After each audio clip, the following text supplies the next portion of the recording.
Queridos, a graça e a paz do Senhor Jesus Cristo seja abundante sobre nós.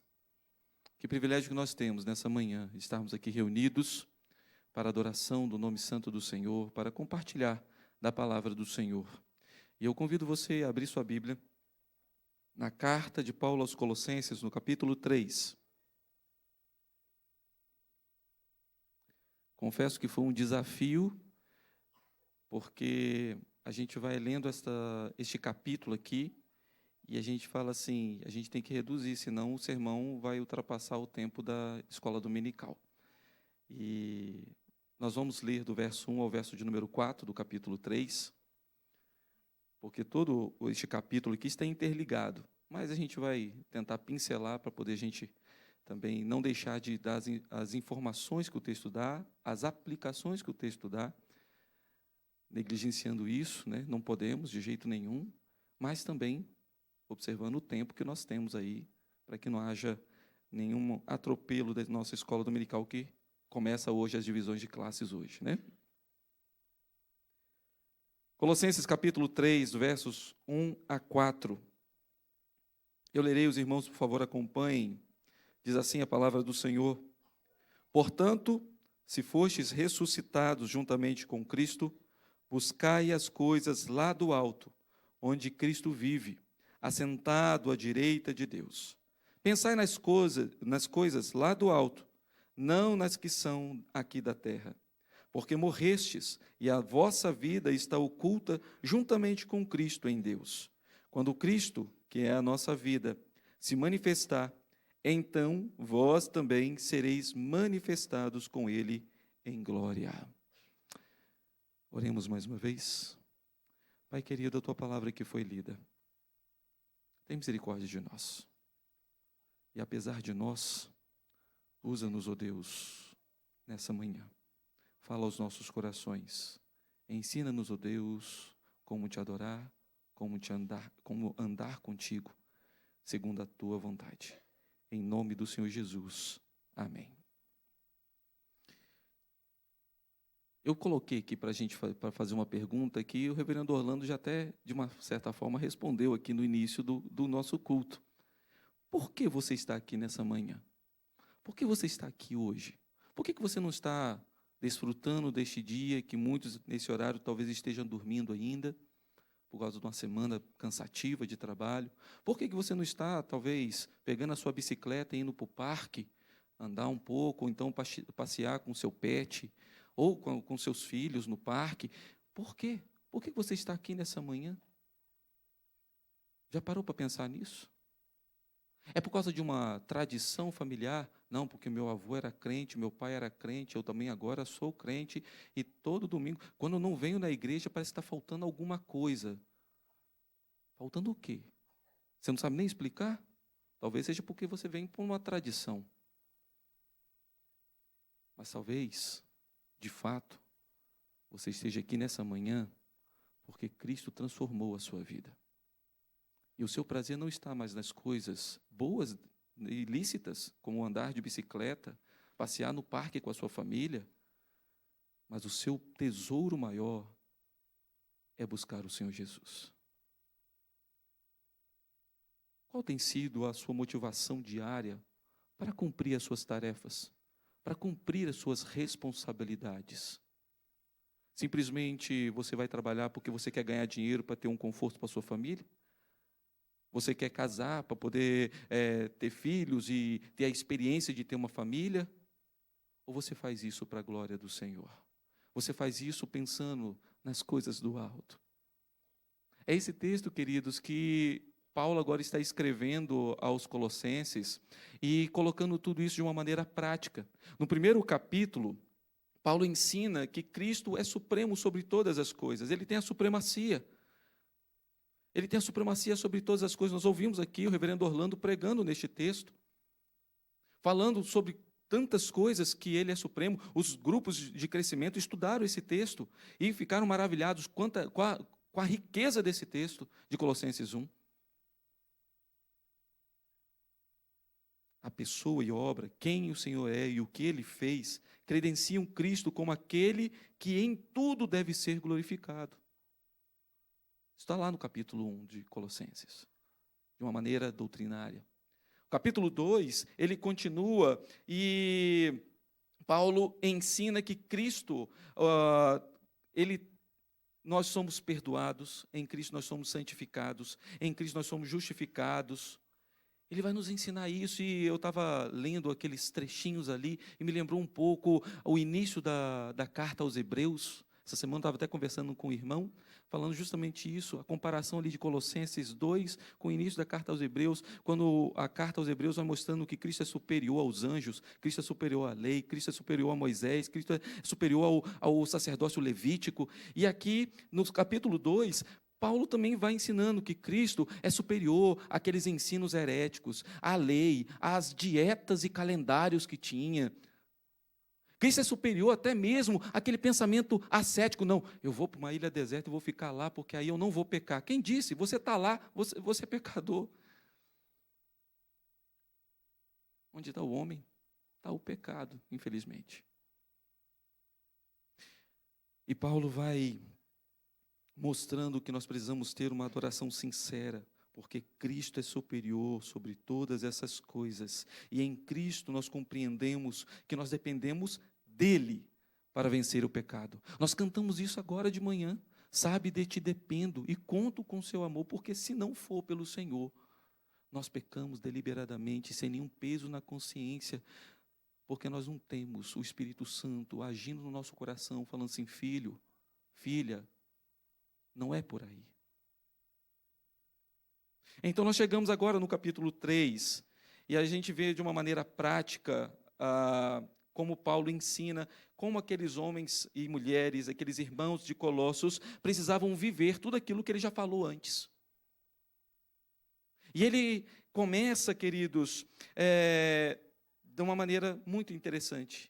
Olha a primeira palavra do capítulo 3, portanto. Portanto, isso faz a relação entre o que foi ensinado antes com o que deve ser feito agora. Portanto, já que vocês sabem que Cristo é superior, é o nosso Rei Supremo, Ele tem a supremacia sobre todas as coisas. Portanto, já que vocês sabem que vocês não podem dar ouvidos a qualquer tipo de ensino, já que vocês sabem que a lei não pode salvar vocês, já que vocês sabem que onde vocês estiverem, o pecado vai acompanhar vocês, então agora vocês precisam seguir esta direção. E a segunda coisa que ele fala aqui é: se fostes ressuscitados juntamente com Cristo. Se fostes ressuscitados juntamente com Cristo. O se aqui não é condicional, queridos. É um ponto, é um fato. É como se Paulo falasse assim: uma vez que vocês já foram mortos em Cristo e ressuscitados em Cristo, vivam dessa maneira.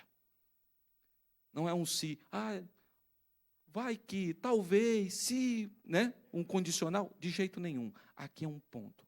Já que vocês foram transformados, uma vez que vocês morreram com Cristo, agora vocês estão aptos a seguir os mandamentos. É isso que Paulo está ensinando aqui, porque Cristo nos regenerou e agora nós temos uma nova vida nele. Nós cantamos isso aqui hoje também. Depois que Cristo nos salvou, o céu, como é que é? Em céu o mundo se tornou. Por quê? Porque onde nós estamos, se Cristo está presente conosco, ali é céu. Porque Cristo é o nosso céu. Apesar de nós estarmos aqui neste mundo pecaminoso, apesar ainda da nossa natureza pecaminosa, apesar da nossa condição de estarmos enfrentando a presença do pecado, com Cristo nós temos uma nova vida. Cristo é a nossa vida, o motivo do louvor em nosso novo coração. O novo coração que o Senhor prometeu lá em Ezequiel, como nós lemos aqui na liturgia. Dar-vos-ei um coração de carne. Eu vou tirar o coração de pedra de vocês. Ele fez isso. Ele fez isso. Estávamos mortos nos nossos pecados. E nós não tínhamos condição nenhuma, queridos, de fazer qualquer coisa em nosso próprio favor, espiritualmente falando.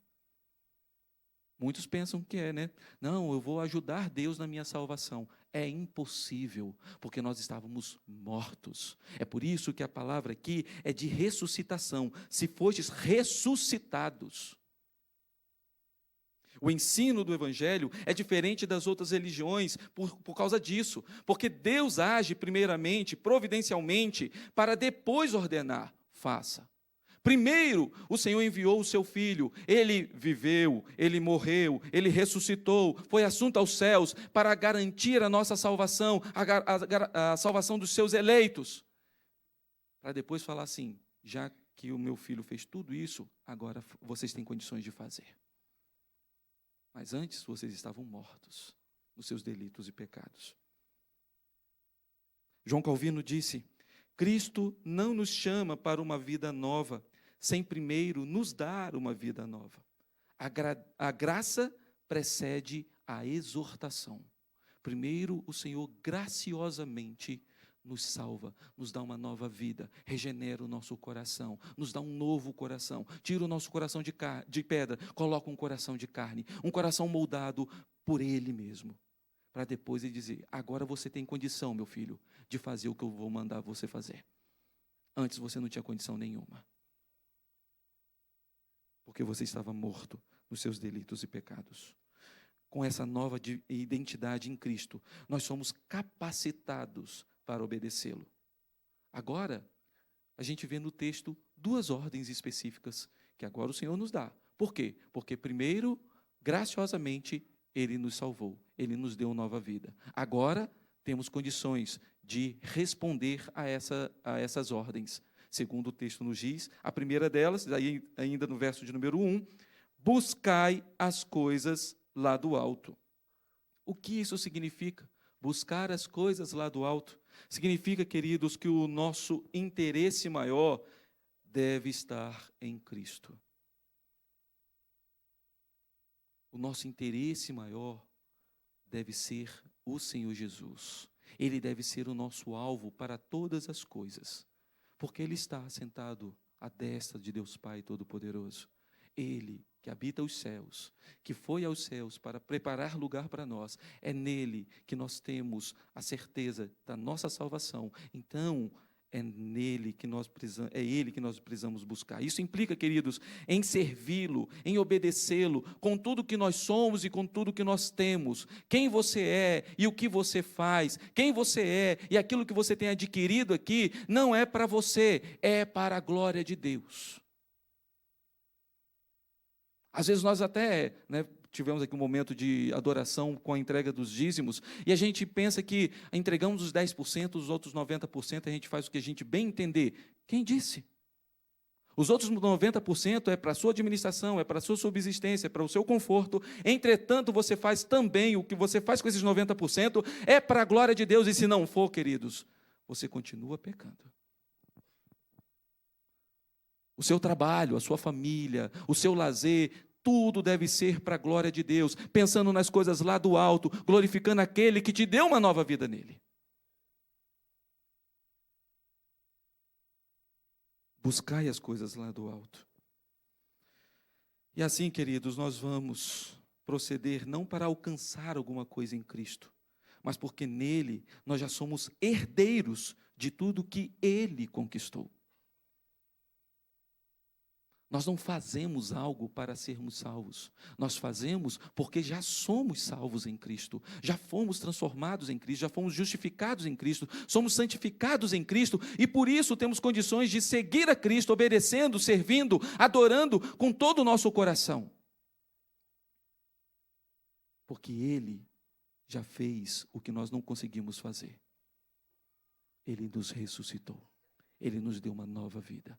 Estávamos mortos nos nossos delitos e pecados, e Ele nos resgatou do túmulo espiritual. A segunda ordem, verso de número 2, diz assim: pensai nas coisas lá do alto.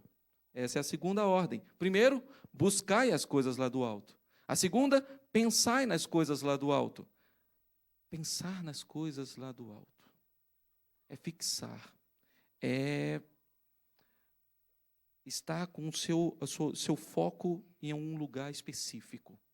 E, obviamente, Paulo não está aqui falando para nós deixarmos as nossas responsabilidades como cidadão deste mundo. É certo que você tem os seus boletos para pagar, é certo que você tem seus filhos para criar, é certo que você tem os seus horários para cumprir no seu trabalho e em outras responsabilidades. É certo que você tem aí seus trabalhos na faculdade, seu TCC e tantas outras coisas. Não é para você deixar de pensar nessas coisas, mas é pensar lembrando a quem você está glorificando quando você está fazendo isso. Pensar, queridos, é ter como prioridade as coisas do alto. É viver na perspectiva de que o nosso tesouro não está aqui nessa terra, mas está na eternidade. Onde está o seu tesouro? O Senhor Jesus, lá nos evangelhos, vai dizer que onde está o seu tesouro, ali também vai estar o seu coração. Onde está, então, o seu coração? Não é uma pergunta relacionada à música do Oficina G3, claro. Ainda que ela faça o seu sentido, tenha o seu sentido. Onde está o seu coração? Ali vai estar o seu tesouro. O seu coração, a sua mente está nas coisas do alto. O seu coração, a sua mente, em tudo aquilo que você faz, em tudo aquilo que você decide, está pensando assim, isso aqui eu glorifico o Senhor? Se eu fizer desse jeito aqui, eu estou glorificando ao Senhor? Se eu decidir dessa maneira aqui, isso glorifica ao Senhor? Ou talvez você esteja pensando aqui, não, mas se eu aceitar, mesmo que tenha algumas coisinhas ali erradas para fazer, mas eu vou ganhar mais dinheiro. Ah, não, se eu fizer desse jeito aqui, não é melhor, né? Gritar com o meu menino não é o melhor, mas ele vai me ouvir só gritando. Estou falando sobre coisas corriqueiras da vida, queridos, que eu e você, tenho certeza que já passou por essas dúvidas aí. E sabe como é que a gente decide isso? Pensando nas coisas do alto. A gente decide, a gente faz, a gente fala, e deve fazer assim, pensando na glorificação daquele que nos deu nova vida. Tim Keller disse que a idolatria é tentar obter do mundo o que só Deus pode dar. Por isso, Paulo diz para tirar os olhos da terra. Lá, na terra, obviamente, não tem o que o seu coração precisa. Aqui nós temos muitas coisas belas. O Senhor criou de maneira maravilhosa este mundo. O que corrompe é o pecado. Existem muitas coisas aqui lícitas, boas, que podemos e devemos desfrutar. Mas devemos desfrutar para a glória de Deus. Nenhuma delas deve ser superior àquele que nos deu nova vida. Porque nenhuma dessas coisas nos dá vida. Nenhuma dessas coisas pode transformar a nossa vida. Nenhuma delas. Somente o Senhor Jesus pôde fazer isso e pode fazer isso. Então, ainda que boas, ainda que lícitas, elas não devem tomar o nosso coração como nosso tesouro maior. Porque Cristo é o nosso tesouro maior. O texto continua e no verso de número 3, ele diz assim, Paulo ensinando aquela igreja diz, porque morrestes e a vossa vida está oculta. Isso nos leva, queridos, ao grande caos do início, quando Adão, o primeiro Adão, pecou, e a partir daí o homem morreu espiritualmente. R.C. Sproul disse, o homem natural não está doente, ele está morto em delitos e pecados. E mortos não cooperam. Mortos precisam de ressurreição. O dia que a gente entender isso, que o homem natural, no seu estado natural, ele não está espiritualmente doente, enquanto a gente achar que o homem pode responder a Deus, pode buscar a Deus, né? Às vezes a gente ouve até uma frase, né? As pessoas estão sedentas por Deus. Se ela não conhece, ela não tem como ter sede daquilo que ela não sabe. Porque morto, já viu morto pedir um copo d'água? Já viu morto pedir um prato de comida porque está com fome?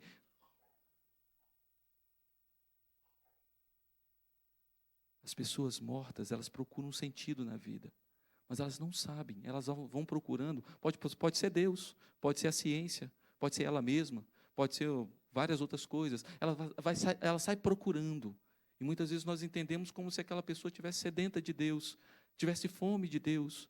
Mas como ela pode ter fome de Deus e sedenta de Deus, se espiritualmente ela está morta? Ela só pode responder ao Senhor se o Senhor lhe der vida. Aí sim, ela sabe do que ela tem fome, ela sabe do que ela tem sede.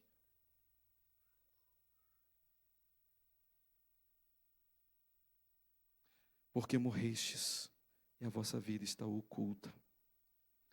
O homem natural não está doente, ele está morto. Foi por isso que Deus providenciou o segundo Adão.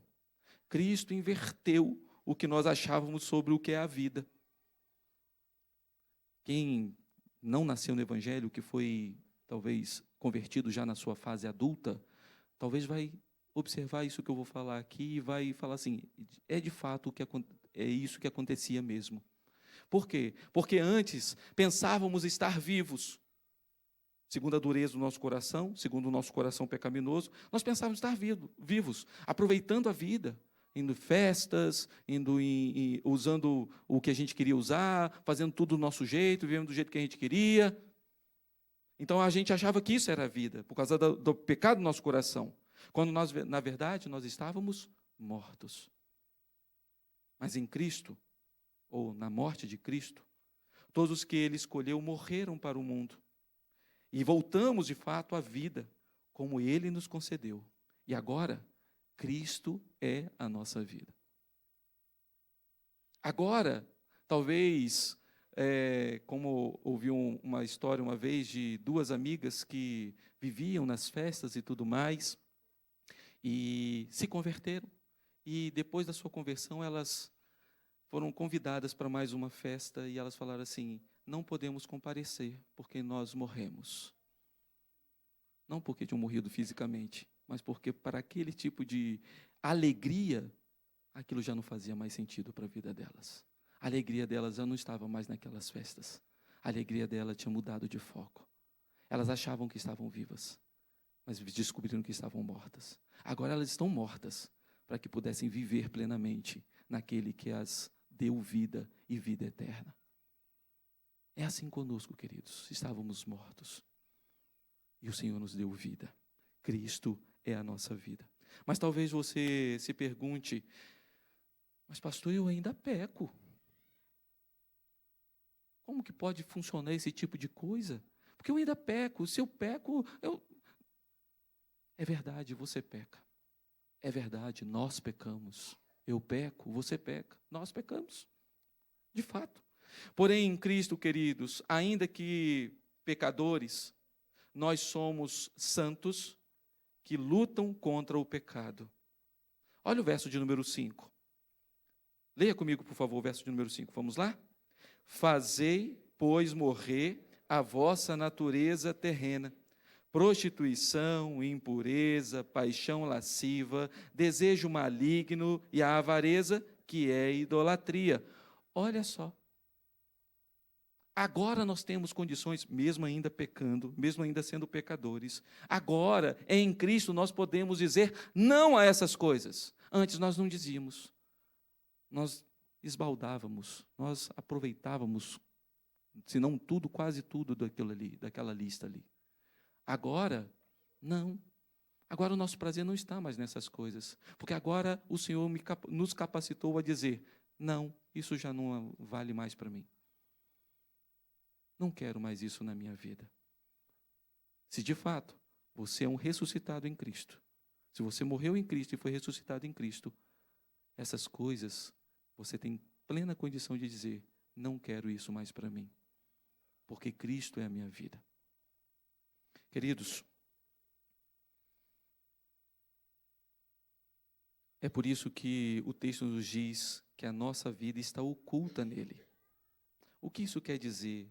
Isso me demandou um pouco de tempo. Eu fui na língua original e esse oculto significava estocado, escondido, estocado. E aí me deixou mais em dúvida ainda. Aí eu comecei a coçar a cabeça e falei assim, e agora? Eu pensei que ia melhorar, o negócio piorou. E nós fomos vendo, à medida do texto, que faz todo sentido. o que Paulo quis dizer aqui. Por quê? Porque para o mundo não existe diferença na nossa forma de viver, a forma de viver do crente e do ímpio. Você acorda de manhã crente para ir trabalhar, o ímpio também faz. Você escolheu um homem ou uma mulher para você se casar, o ímpio também faz.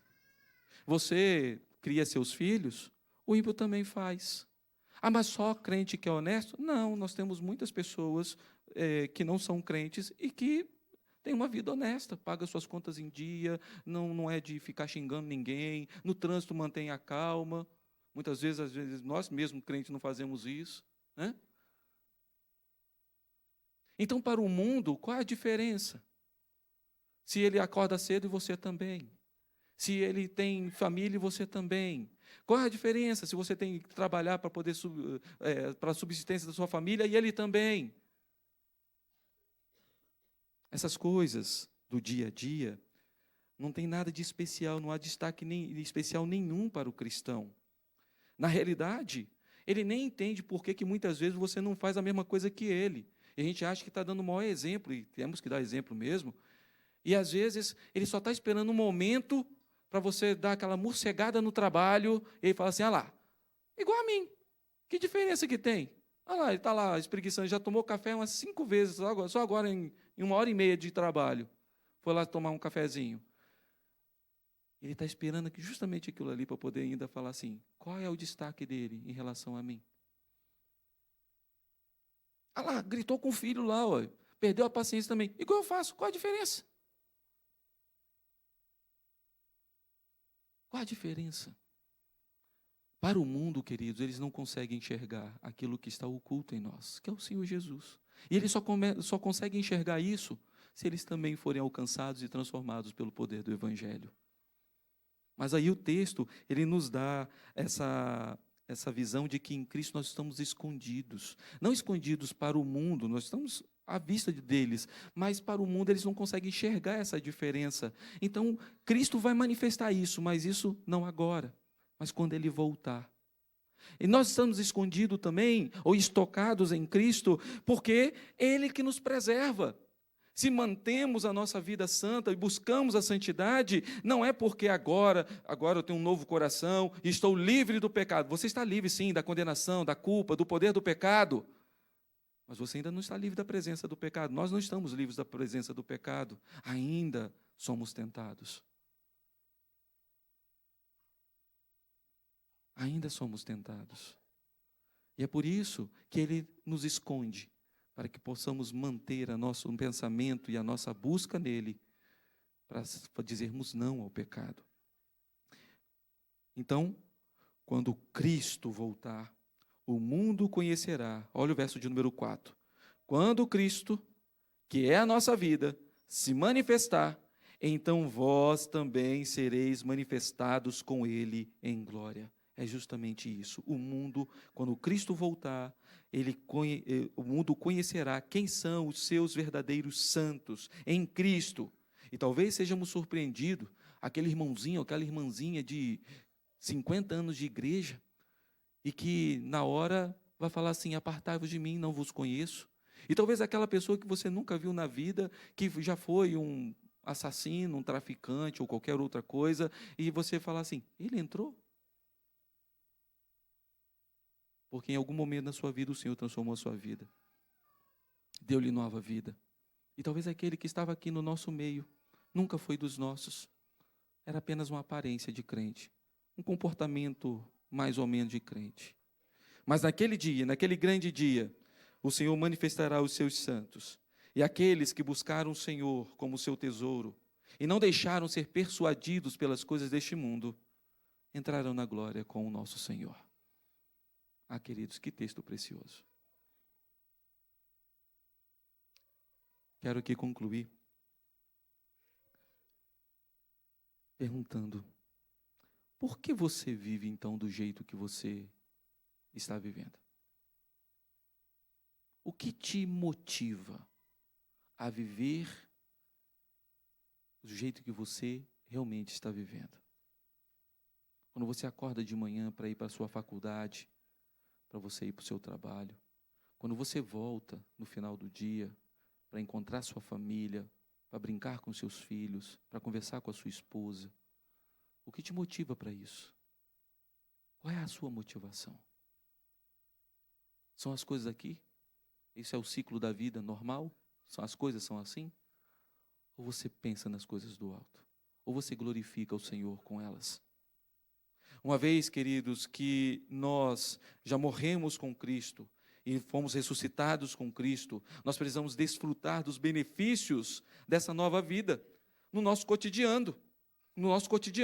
E isso levando Cristo onde? Primeiro lugar, primeira aplicação, na nossa mente. Nós precisamos levar Cristo na nossa mente, alimentando-nos das coisas do alto.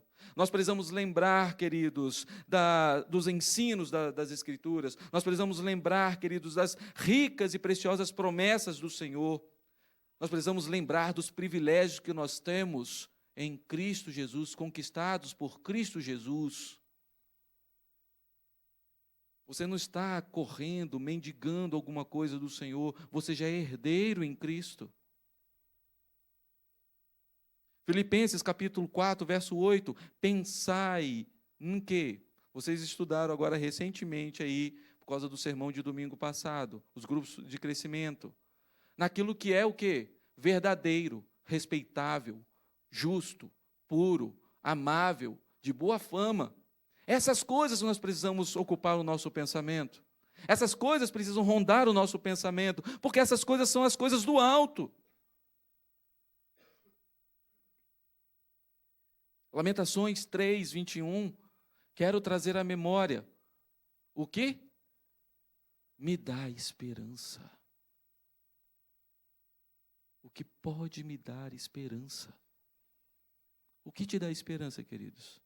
É saber que no final do mês você vai receber o seu salário? É despreocupar o coração porque o seu plano de saúde é muito bom, então, se alguém ficar doente, o plano de saúde está ali para te socorrer? O que te dá esperança, queridos, é porque agora você está namorando e você pensou que ia ficar solteiro o resto da vida, mas agora você está namorando, então isso te renovou as esperanças? Essas coisas são passageiras. O que de fato nos dá esperança é pensar nas coisas lá do alto. É cobrir a nossa mente com as coisas do alto. Mas também levando Cristo no nosso coração. Então nós precisamos descansar na segurança em Cristo. Nós somos tentados o tempo todo a desviar do caminho. Mas em Cristo, nós temos forças para perseverar. E mesmo se cairmos, queridos, nós olhamos para a cruz e lembramos do perdão de Deus pelos nossos pecados que Cristo levou sobre si. E aí nós continuamos seguindo o caminho. Nós caímos, mas olhamos para aquele que é o autor e consumador da nossa fé. Nós podemos até cair, mas nós temos uma nova vida em Cristo e sabemos que em Cristo nós já fomos justificados, perdoados e somos santificados. Agostinho de Hipona ensinou sobre 4 frases, e a terceira frase é justamente a parte do regenerado em Cristo.